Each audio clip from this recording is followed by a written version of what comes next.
L'info écho avec Capital.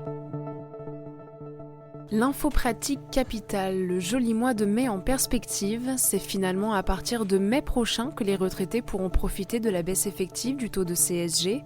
Dès lors, ceux touchant une pension inférieure à 2 000 € net verront donc leur taux de CSG revenir à 6,6% contre 8,3% auparavant. Pour rappel, de janvier à mai, les retraités concernés par cette baisse de la CSG continueront à s'acquitter d'un taux de 8,3% sur leur pension, et c'est donc en mai que le trop perçu par l'État devrait leur être remboursé.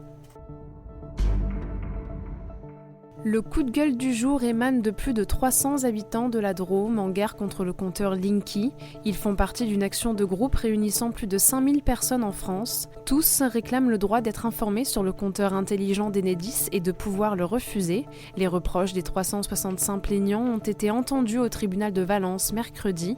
Parmi leurs griefs, pratiques commerciales trompeuses liées à l'installation, possibles problèmes de santé. La décision du juge est attendue le 31 janvier prochain.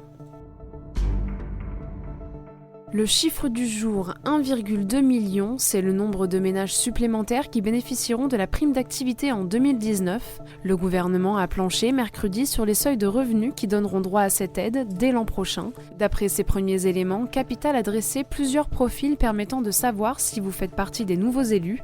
Et pour connaître le gain de pouvoir d'achat à venir, rendez-vous sur le site de capital.fr. Box Internet pour finir, avec 3 nouvelles Freebox lancées en fin d'année, les internautes ont été gâtés par l'opérateur de Xavier Niel. Mais que valent ces nouveautés face aux offres fibres de SFR, Bouygues et Orange ? Capital revient sur les spécificités des Freebox Delta, Freebox One et Freebox Delta S et fait la comparaison avec les boîtiers des autres opérateurs. Débit, nombre de chaînes, tarifs ont été passés à la loupe pour vous donner un aperçu clair des offres box actuelles. C'était l'info écho avec Capital.